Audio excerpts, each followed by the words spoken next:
Vamos lá, galera. Questão na prova azul, questão 97. O urânio é empregado como fonte de energia em reatores nucleares, para tanto seu mineral deve ser refinado, convertido a hexafluoreto de urânio e posteriormente enriquecido para aumentar de 0,7 a 3% a abundância de um isótopo específico, que é o urânio 235. Pessoal, isso aí é o famoso enriquecimento de urânio. Todos nós já ouvimos falar, né? Que pode ser enriquecimento de urânio para produzir energia a partir de uma usina nuclear ou para fazer uma bomba atômica, né? Quando você aumenta o teor do urânio 235. Existem dois principais, não são os únicos não, viu? Tem urânio 238 e tem urânio 235. Esse urânio 238 ele chega a ter uma abundância muito alta, né? 99,3% aqui, vamos botar aproximadamente. Então, esse teor aqui é bem pequeno, né? É um teor pequeno. Então, o que é enriquecimento de urânio? É aumentar a porcentagem, né, de urânio 235 em relação ao 38, que é o majoritário. Então, é isso que ele está falando. Ok. Uma das formas de enriquecimento utiliza uma pequena diferença de massa entre os hexafluoretos de urânio, porque um urânio tem número de massa 235, né? E o outro número de massa 238. Para separá-los por efusão gasosa. A gente estuda na química, na física, precedida pela vaporização.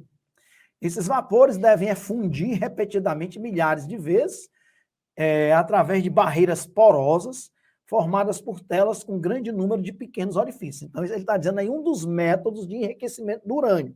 O que é enriquecer o urânio, Alexandre? É aumentar a porcentagem do isótopo 235, que é o isótopo utilizado nas usinas nucleares, nas bombas atômicas. Ok. Beleza, esse é um dos métodos. É fusão gasosa, como os gases têm massa diferente, eles vão também sofrer fusão com velocidades diferentes, né? E o que é, Alexandre? O hexafluoreto de urânio. Tá aí o garotão, tá aí a garotona, né? Essa molécula aí, ó. 6 átomos de flúor e urânio, que pode ser urânio 235 ou urânio 238, né? Se for urânio 235, pessoal, ela fica uma molécula com massa molecular menor, concordam comigo? Né? Você vai pegar as 6 vezes o F, que é 19, somar com 235, depois 6 vezes o F, que é 19, somar com 238. É lógico que a massa atômica que está lá na tabela periódica, a gente aprendeu que é uma média ponderada dos seus isótopos, né?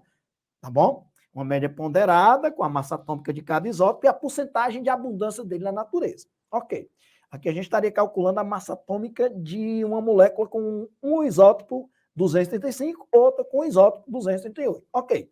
Todo mundo sabe que com 238 ela vai ficar com a massa molecular maior. Por isso que sofrem a fusão com velocidades distintas, porque tem relação com a massa. Ok, aí esses vapores devem fundir repetidamente, milhares de vezes, até passando por barreiras porosas, formadas com tela, com grande número de pequenos orifícios.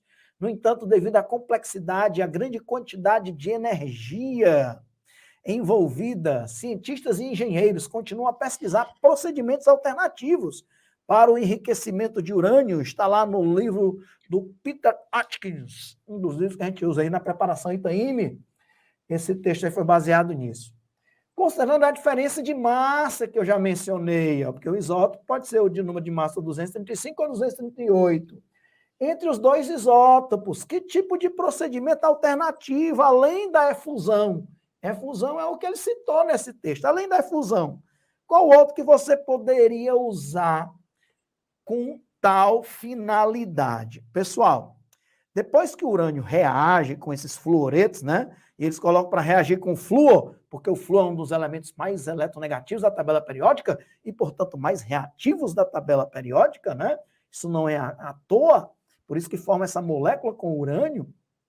Um dos métodos mais utilizados hoje é exatamente a centrifugação. Por que a centrifugação? lembra o que é a centrífuga, né, galera?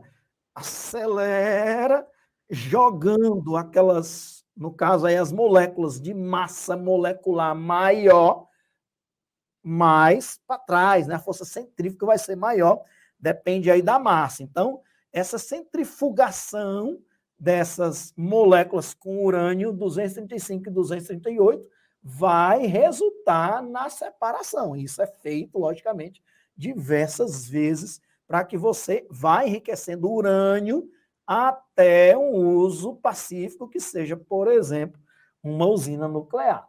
Se você chegar a enriquecer cada vez mais, aí você já tem condições de produzir uma bomba atômica. Peneiração não, né?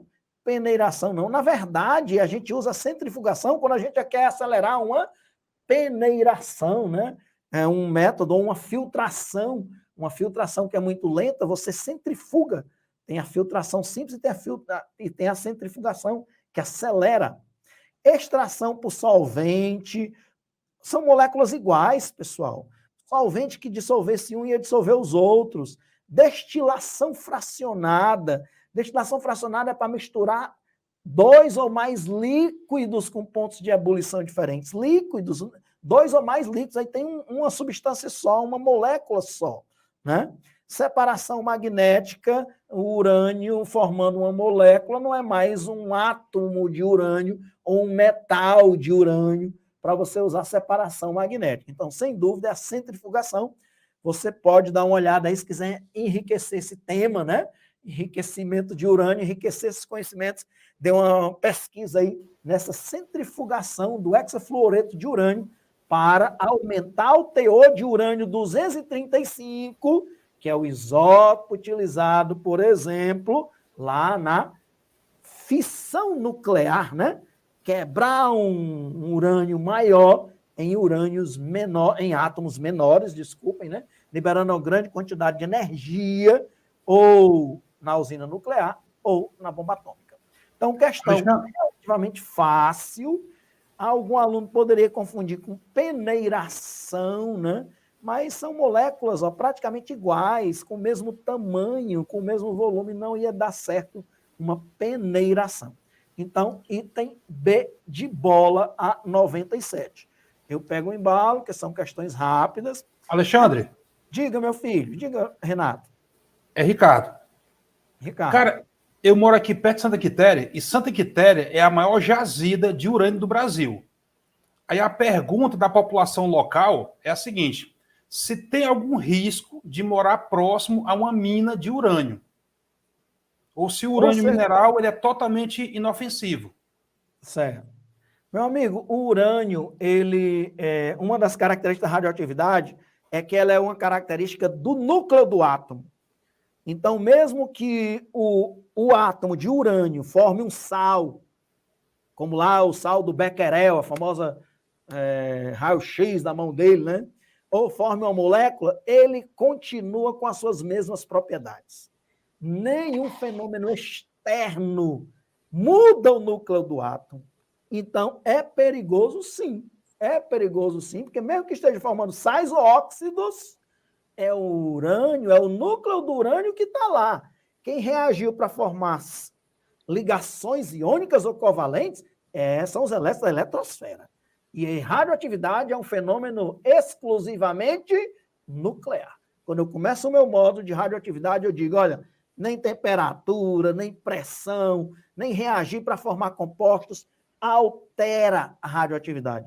Então, é perigoso sim, meu querido amigo. E já houve casos aí de pessoas que moram, nem citando aqui o Ceará, próximo a Minas, que tinha elementos radioativos que desenvolveram câncer com a maior probabilidade, certo? Então, há cuidado sim. Beleza? Inclusive, no próximo que vai acontecer, que é a retirada desse mineral aí, como estão querendo se organizar.